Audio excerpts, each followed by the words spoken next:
మధ్యాహ్న భోజన పథక కార్మికుల సమస్యలు పరిష్కరించాలని ఆ సంఘం రాష్ట్ర కమిటీ సభ్యులు కుంటాల రాములు ప్రభుత్వాన్ని కోరారు. సంఘం సమావేశాన్ని ఆదివారం ఆదిలాబాద్ సిపిఐ కార్యాలయంలో నిర్వహించారు. కేంద్ర రాష్ట్ర ప్రభుత్వాలు ఎండిఎం కార్మికుల శ్రమ దోపిడీ చేస్తున్నారని, వారికి పనికి తగ్గ వేతనం ఇవ్వడం లేదు అని ఆరోపించారు. ఇప్పటికైనా కార్మికులకు కనీస వేతనంతో పాటుగా ఉద్యోగ భద్రత కల్పించాలని డిమాండ్ చేశారు.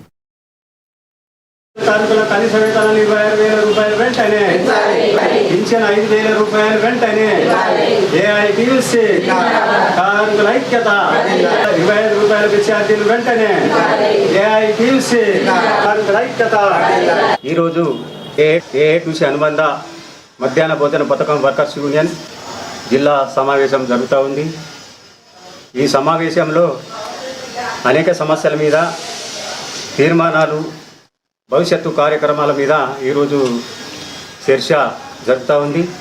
ఈ చర్చలో భాగంగా ఇక్కడ ఉన్నటువంటి తెలంగాణ రాష్ట్ర ప్రభుత్వం, ఇక్కడ ఉన్నటువంటి మధ్యాహ్న భోజన కార్మికులు గత 23 సంవత్సరాలుగా బడి పిల్లలకు పౌష్టికాహారం అందించినప్పటికీ మరి ప్రభుత్వాలు మారుతూ ఉన్నాయి. మరి అదేవిధంగా అధికారులు ఎందరో మారుతూ ఉన్నారు. కానీ ఇక్కడ ఉన్నటువంటి మధ్యాహ్న భోజనం మరి వాళ్ళ కష్ట సుఖాలు చూసే నాదుడు ఇంతవరకు కూడా కనిపించడం లేదని దాంతో ఈరోజు చెప్పడం జరుగుతూ ఉంది.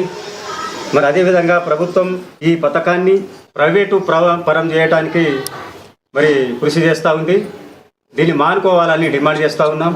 మరి అదేవిధంగా పెండింగ్లో ఉన్నటువంటి సమస్యలు, మరి బిల్లులు, జీతాలు, ఇక్కడ ఉన్నటువంటి వర్కర్లకు చాలా అన్యాయం జరుగుతూ ఉంది.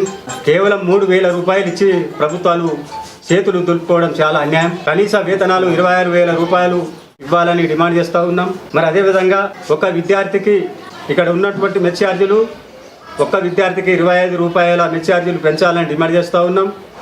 మరి అదేవిధంగా ఇక్కడ ఉన్నటువంటి మధ్యాహ్న భోజనం కార్మికులకు మరి వయసు మీద పడుతుంది, వాళ్ళకు పింఛన్ అన్నది లేదు, పింఛను మంజూరు చేయాలి.